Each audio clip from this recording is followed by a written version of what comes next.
We've got it. Gaming is adventure. Gaming is sharing. Gaming is life. But sometimes, gaming is all that and a little bit more. Sometimes it's just a hell of a lot of fun. Sometimes you have to put down the hand weights and pick up the daggers. Everyone do it with me. Diddle, diddle, diddle, diddle. I said everyone go on, diddle. Has anyone else noticed lately that video game announcements or showcases or any sort of presentation really designed to drop trailers for upcoming games hasn't really felt as impactful or as exciting as they used to? What the fuck is this piece of shit? Because I definitely have, and this isn't like a good old days nostalgia tinted view either. This is like pretty recent. I remember the first full trailer for Super Mario Odyssey being an incredibly exciting event. Same can be said for the Spider-Man PS4 reveal or the Smash Ultimate full reveal as well. Even the Breath of the Wild 2 working title teaser, like that was great. Even Cyberpunk, for as much as the game didn't really interest me personally, it felt like a big deal, right? You're breathtaking! And truthfully, I can't really say that many games have gotten reveal trailers since that have made me feel the same way that these games did. And it's not like there's no games coming out that don't excite me. I love the Horizon series, for example, and that got a sequel announced, and yeah, like I was kind of excited when the news came out, but not overly. Sonic Superstars and Sonic Frontiers as well, for that matter. I am a huge self-confessed Sonic fan, and I don't know, neither of those announcements did much for me either. There's Kirby and the Forgotten Land, Assassin's Creed, Valhalla, Ratchet & Clank, Rift Apart. These are all games that I should have been extremely excited about. And I did play and to varying degrees enjoyed all of them. But the trailers, the hype around them just wasn't there. And for me, the big question was, why? Well, I think I found the answer, at least for me anyway. And if you are enjoying the content so far, then please do consider dropping a subscribe. My name is Reggie. I'm about kicking ass, I'm about taking names, and we're about making games. If you're a video game enthusiast to a more than casual degree, then chances are you know what E3 is, but just in case, let me give you a brief history. E3 is essentially Christmas for gamers. It's when all the big developers and publishers would come together and put on a big show to let everyone know exactly what they were capable of. In recent years at least, the showcases were live streamed so people at home could watch, and the atmosphere that E3 brought about was just incredible. A week before E3 was set to begin, I would always start looking at when each publisher was holding their showcase. It was like this exhilarating feeling to see all the showcases lined up and just imagine all the possibilities. You know, would Nintendo announce a new Smash game? Do Sony have anything planned for Little Big Planet or Ratchet & Clank? Is Xbox going to show off a new Halo? Anything was possible, and the thought of hours and hours of game announcements and previews just all week long was fantastic. I'd stay up late with friends and we'd sit in Discord calls, watching the streams, getting excited about all the games that looked great and, you know, laughing at the ones that didn't. Next, check out our full body motion capture. So, as you can see, when I start making movements with my avatar, it instantly mimics me on screen. Even all the stupid in between where, you know, Sony has you watching a guy play the flute for 2.5 minutes, or Todd Howard would come out and try to convince you that Fallout 76 wasn't going to be a disaster, were just brilliant experiences because they were ridiculous and they were bizarre, but in the best possible ways. I created memories watching E3. Even if you're not on a call with your friends, you're joining in with the collective confusion of the chat when something dumb happens, and you get to be a part of this big moment in internet history where you share a joke or a feeling of excitement with hundreds of thousands of other people, and that was just so special.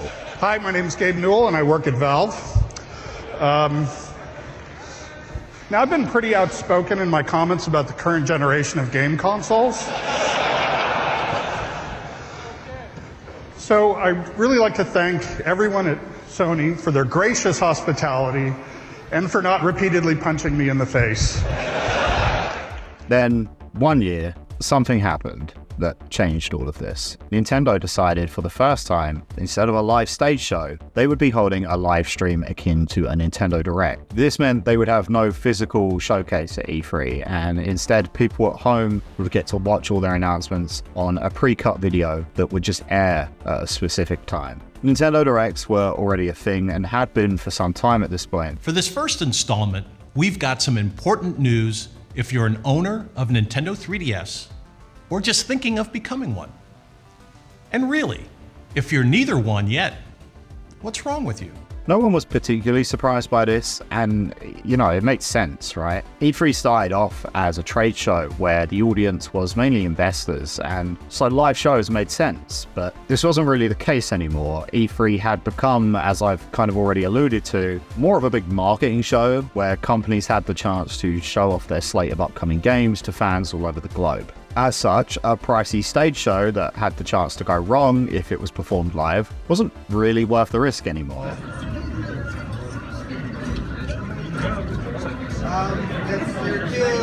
When they could just pre-cut a video, stream it at a time they decided, and be done with it. And this worked fine. Nothing was sacrificed by this decision. It was as exciting to me as any other E3 had been. However, this slowly started to become the norm when a certain world event took place in 2020. It forced a lot of companies to go digital and replicate Nintendo Directs with their own showcases. Even the PS5 was first shown off this way, something that I'm sure was meant to be an E3 reveal, but unfortunately didn't happen because E3 2020 was cancelled for obvious reasons. This was absolutely the right thing to do, given the circumstances, but in 2021, it became clear that the game had changed. See, E3 returned, but as an online-only event. And E3 2021 was still mostly what you'd expect from E3 years past, but with one major difference. Sony had pulled out of the race. There were a decent number of showcases at E3 each year, but the big three were always Xbox, Nintendo, and Sony. Sony pulling out, and Bethesda now being a part of the Xbox showcase, meant that the roster was considerably lacking. It was still E3, but it definitely felt like there was a void being left by Sony's absence. This is when the cracks really started to show. Those cracks reached their breaking point when in September, Sony released its own showcase, and in doing so, made a very clear statement to the gaming world. It was a statement that said, we don't have to wait for E3 anymore. And with that, E3 2022 was cancelled, and again in 2023 when publishers were simply choosing not to attend. Now, inherently, this isn't a bad thing, and I know a lot of people who strongly feel that to be the case. A lot of people will cite E3 as a waste of people's time, and I can see why you'd have this opinion. It is a lot of arbitrary hype. There's no real reason every publisher should be forced to air their showcase at that time. And Nintendo were already doing directs all year round, so a lot of people would argue, what difference does it make if everyone does it? It just means more great game showcases all year round, right? Well, unfortunately, that's not what happened. See, the thing about Nintendo Directs is that even though they aired all year, they usually saved their big reveals for E3 season. Not only that, but I think it's a fair statement to say that Nintendo holds a considerably larger amount of exclusive IPs than other publishers, especially ones that are actually active. I mean, Mario himself has not only his mainline 3D and 2D series, but also a hit car racer IP and a party game. That's without throwing spin-offs like Yoshi and Wario games into the mix. And then there's all the others like Zelda, Animal Crossing, Splatoon, Smash, Donkey Kong, Kirby, Fire Emblem, Pokemon, Xenoblade, Pikmin, and recently a Metroid resurgence. This is a tasty burger. This means Nintendo usually has something to talk about all year round. Maybe not always the biggest, most hype reveals, but they'll have something to say about one of their flagship IPs per direct. It's never really exclusively third-party stuff. Here again at PlayStation, we've decided to mix it up a little bit.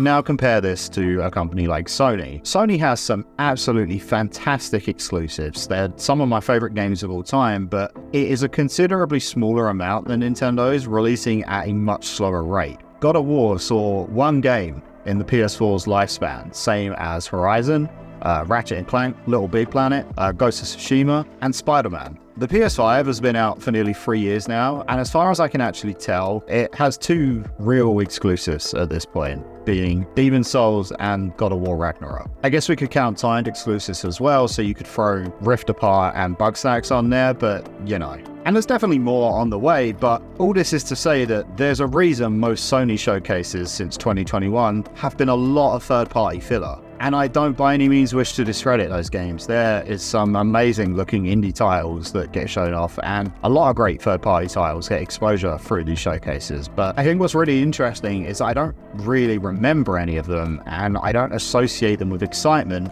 because the showcases as a whole are usually pretty disappointing. See, when a big IP gets a new trailer in a showcase, I remember that showcase. Even if I'm not personally attached to the franchise, I remember them because they feel grand. I recognize the name of a big thing, I know a lot of people enjoy it, and I think it's cool that they have a new thing to play. But I think a lot of people neglect the other effect this has. It makes the entire showcase memorable, and I start to remember other titles purely for association. I mean, I can remember just off the top of my head that the Talos Principle is getting a sequel, and that the Night in the Woods dev is making a new game. And that's purely because, they were in the Spider-Man 2 gameplay reveal showcase. That's the only reason I know those are happening. And that's the power of having flagship titles that make your experience more memorable. It's the same reason that comedians and bands have support acts. You wouldn't remember the support act if you saw them on like a TikTok, but you might if they're attached to a really memorable night out you had where you saw one of your favorite entertainers. So instead of a really memorable flagship IP with a support act before it, I'm getting maybe one showcase a year that's got an IP in it to get hyped about, and then 3 to 4 showcases with a lot of farming sims. It's a wonderful life for a new generation. A magical home is waiting for you. Battle royales and wacky battle pass simulators with Zoomers playing extreme sports. I don't need it.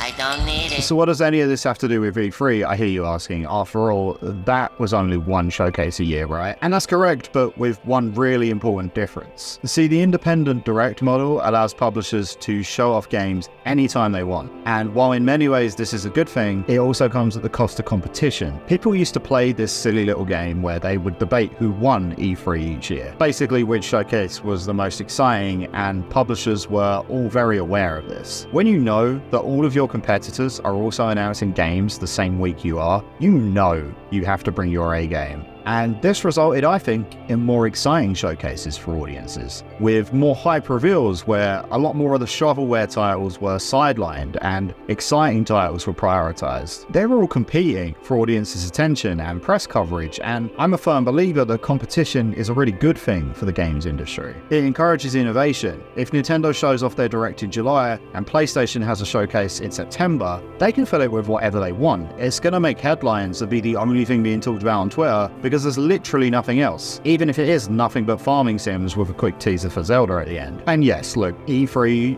was essentially just one big advert, sure. It was also a healthy competition that encouraged innovation and creativity. Did that creativity always stick my landing? No, not at all, but I always had a good time just watching it play out anyway. And regardless of whether one of my personal favorite series got a new game, I was always guaranteed a week of excitement, fun with friends, and silly memes that just never failed to put a smile on my face. I think to call E3 a waste of time is pretty cynical, in my opinion. To go back to the Christmas comparison, it was never about the games for me, really. It was the atmosphere of joy and anticipation that they created. It was about me and my friends sat around the hypothetical Discord campfire, enjoying the roar of the flame that was E3. One I'm really sad to see go out, and hopefully one day it gets reignited once more.